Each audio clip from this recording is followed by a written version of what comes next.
everyone, welcome back to my channel.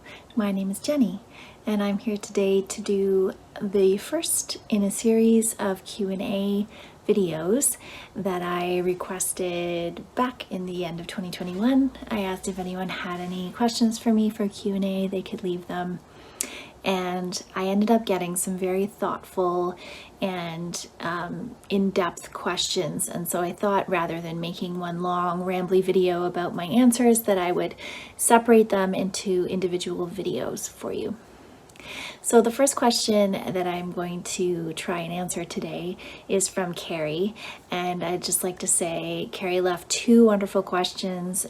She's a wonderful commenter on my channel and I really appreciate your support, Carrie, so thank you. And the first question she asked was, where do I live and how does it influence my art? And so I'm gonna move you over into voiceover land now and kind of show you some imagery and share hopefully what I feel will answer that question. It's a very complex and layered question for me, as you will hear through my answer.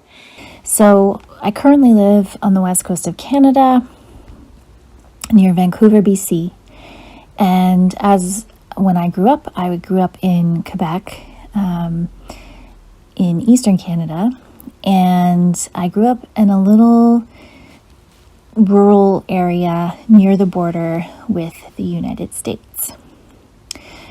My connection to land has influenced how I see the world over the years in various ways. Growing up on a farm, roaming the fields, having freedom to move unrestricted influenced my relationship to color and pattern. I was surrounded by trees and various plants, from cultivated gardens to grasses and grains.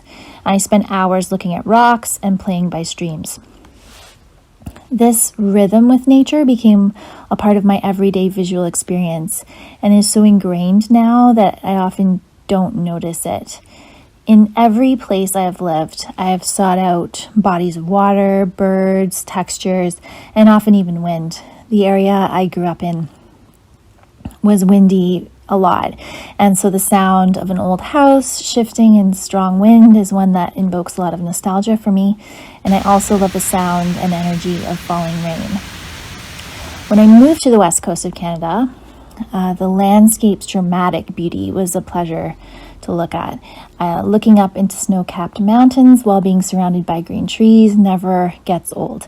The ocean's power and the tidal pattern entrance me because I grew up far away from the ocean. I'm in awe and afraid of it on many levels, but I'm grateful to be so near to it and to hear and see waves on the beach and to learn beach culture. And I spent a lot of days there with my sons as they've grown up, and floating in the water on a hot summer day is like the best feeling. I live on a small mountain in a suburb that has suburban cities surrounding it on three sides. And this land is unceded indigenous land, which means that the indigenous peoples who lived here on the land for centuries never relinquished it officially when European settlers arrived. And so the space I occupy on this land is contentious to me. I do not own the land I live on. I do not own any property. And I don't feel entitled to do that. This is a personal decision, so I'm not judging anyone else who does own property at all.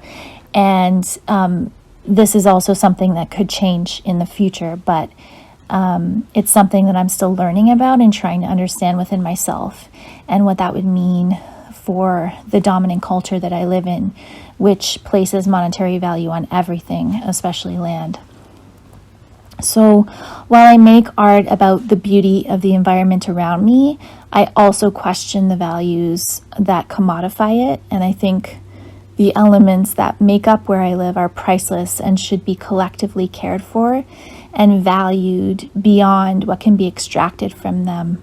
So in my art, in the subject matter, I have tackled various issues around the environment, what's happening to the environment, and around our spiritual connection to the animals and the plants that live there. And what I'm trying to always include in my work is some sort of a reference to how we as humans interact with the land and the elements in general that are all around us all the time.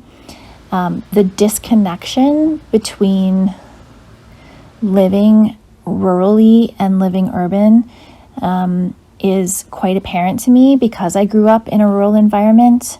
I find that I encounter people who grew up in the city all the time who have absolutely no concept of rural life or how their food actually is grown and brought to the grocery store.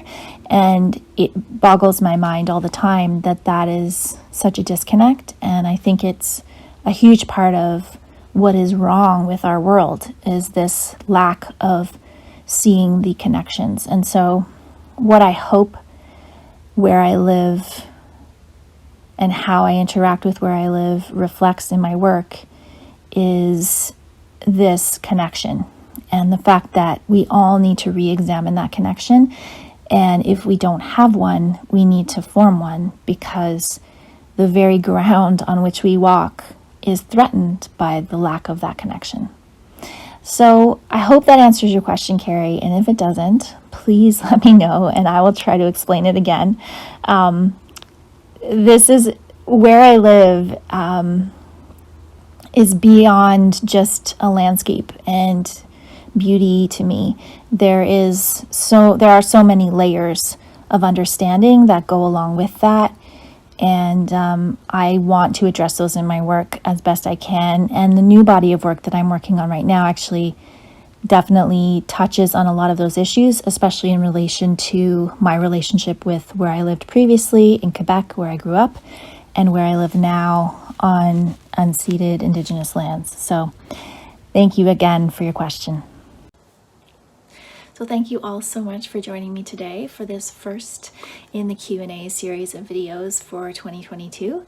If you have any follow-up questions about what I've talked about today, I'm happy to answer them in the comments down below. And I will be back again soon with another video. Thank you so much for watching.